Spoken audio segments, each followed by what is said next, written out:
I wrote this piece the night before Eid. When I was trying to write it, I guess I was trying to think of everything that pisses me off about our society. And God, there's so many things that piss me off. So many. And you know the worst part of it all is that we're all fucking hypocrites. We all point fingers at each other and we don't look at ourselves.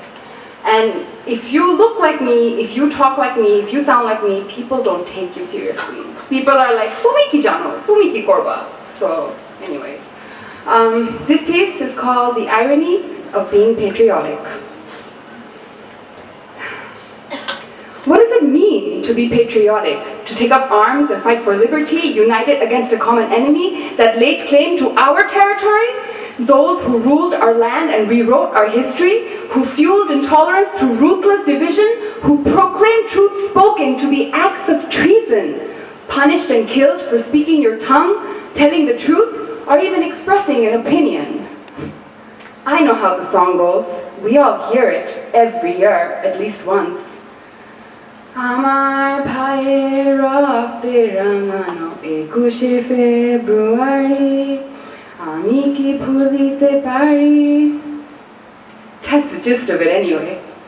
I find it ironic to sing in remembrance of martyrs whose cause remained forgotten, to sing with voices made silent every day. Cries unheard, pleas ignored, theories dismissed, votes uncast or not even counted.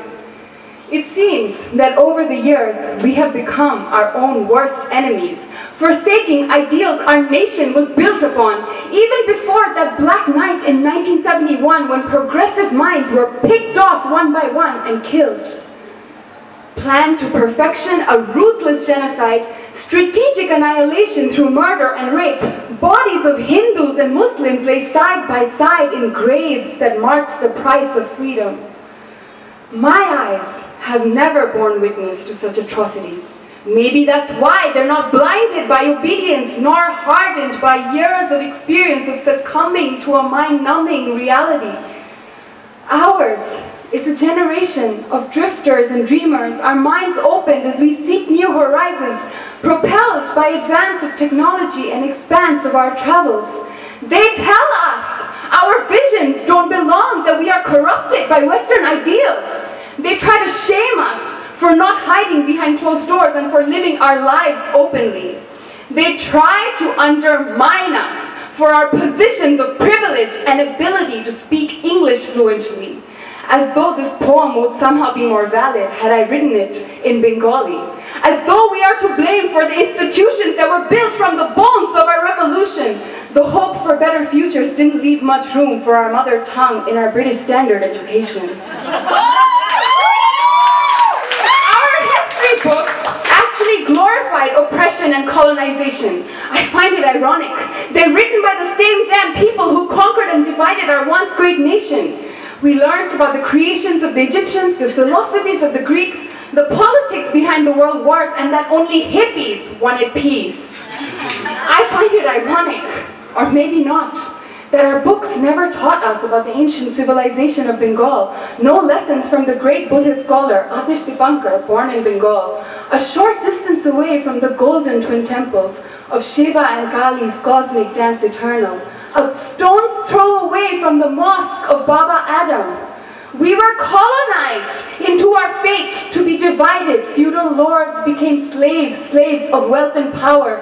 Unwritten laws dictated. Memsahibs and chakors had different colors of skin.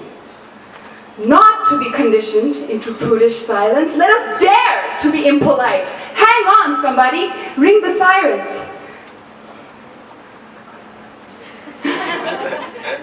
Let us break free of a few lies that keep us shackled and let us confess our sins. Now, I don't think this makes me any less patriotic, but I find it ironic that two women have been our country's leaders for the best part of 2 decades.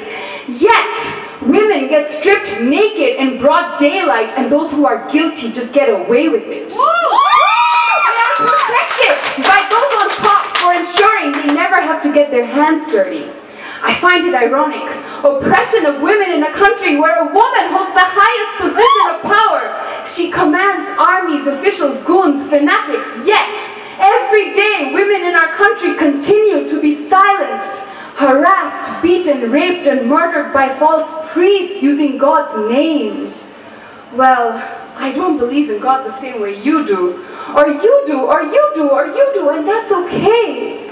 I highly doubt the Almighty would bother himself with how I dress or other trivialities such as banning me for being a woman from entering a mosque or denying me rights over my own body. Now that we're on the topic, I also find it ironic that children die on the streets every day. But the only time somebody seems to care is when a gruesome video is shared online and it goes viral, just for a few days.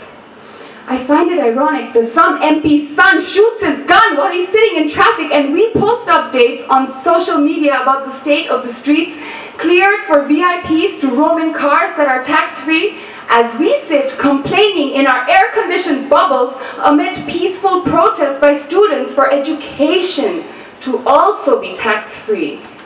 Smartphone priests! We all are completely oblivious to the fact that we are part of the same fucking problems with no clue how to solve them as we compete with our ego trips and say it wasn't me. We are the offspring of many war-torn generations who waved their outdated customs and beliefs in our faces as though they were medals, as though that's all it takes to be patriotic, to simply adhere to society's expectations. Never put a foot out of line, swallow your tongue, witness the decay of humanity through apathy and cultural stagnation. We have forgotten the wisdom of the ancients who worship different gods and live side by side. We have forgotten that we are all made from the same soil of our tiny fertile delta.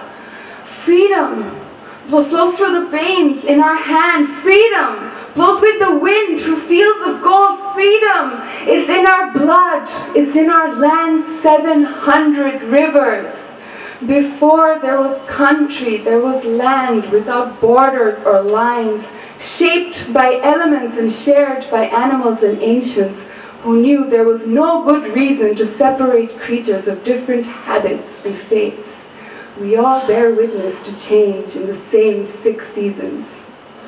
I believe it was Tagore that once said, "Into that heaven of freedom, my father, let my country awake."